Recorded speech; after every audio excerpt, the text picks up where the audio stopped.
If I can be completely honest, I did not see this coming. I didn't even think that this was something that they would consider doing. And maybe that's on me.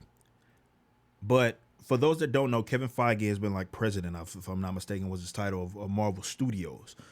So he didn't have too much of anything to do with, as far as what I understood, had nothing to do with the actual comic books. That has changed in that it's being reported that he is now going to be the chief creative officer over all Marvel, which includes TV, comic publishing, and film, as reported by Comic Book. They go in some detail about this. Where is it at? These new changes mean that Feige is at the top of the Marvel chain of command, right beside Perlmutter. Is that how you say his name? Feige will report directly to Walt Disney's co-chairman, and yada yada. So, and Marvel's former chief creative officer, I'm not even going to say his name. He's made some questionable alliances, but he is now the EVP, creative director for the company. He will still be the creative lead for Marvel Entertainment and reports to Buckley. Additionally, Marvel's head of TV no longer reports to Dan Buckley and instead reports to Kevin Feige. So there's some power dynamics that have really has just changed. You can look at this a couple of different ways. Now, you can argue that there's some positive things that you could look at in that from a creative standpoint, having that connection, and this does not mean that Kevin Feige necessarily, it could more likely mean that he has the power to, but it doesn't mean exactly the idea that he's going to control the direction of Marvel, which, and by that I mean, not necessarily say that he has or does not have the power, but more so he may respect the chain of command and let people do their jobs, or he could not. Now, you can argue, which is the point I was about to make, that there are some positive things in having all of those connected, because you think that you would get, with somebody that has their hands on everything, you would get more accurate, depictions.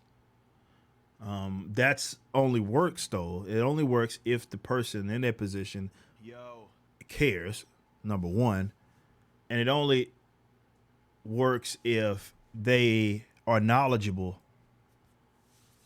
and care about that kind of stuff. And if you consider the direction that Marvel has been going into this newer phase, it doesn't seem that they care about that at all. It seems like they're going to put more points and emphasis on things that have absolutely nothing to do with story, or more so storytelling in developing these characters, and more so, okay, let's get this person there because they are of this particular makeup. They said that. That's not anything that I made up. I've covered this on this channel. That's not anything that I just pulled out of my behind. They've said, you got guys like Victoria Alonso saying they're going to be prioritizing basically diversity. So you can take that in whatever way that you may. And Kevin Feige, he was on record saying something like that as well, saying that having that sort of diversity helps. I can't remember the exact quote. I covered this on the channel as well, where he's basically saying that having a diverse cast and producers and people that are part of the project means that it's going to be better, which no, it doesn't. That has nothing to do with the other. So you can look at it from the standpoint of, well, maybe he'll start caring about more accurate depictions because he's obligated to. He's in the position to. Well, previously, maybe he wasn't. Or you could say, well, some of the whackness, let's say, that's been put out with the age of comic books is going to be amplified because he's in the position that he's in. I don't know what to really make of it. You guys can let me know what you think.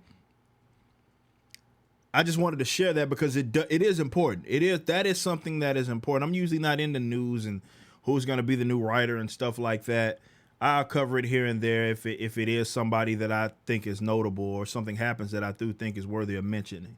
This is worthy of being mentioned because you have somebody that crossed over from TV that is now going to be basically the head honcho when it comes from a creative standpoint of the direction of the entire company. That is something interesting. So what do you guys think? Good, bad? I'm interested to see some of the comments.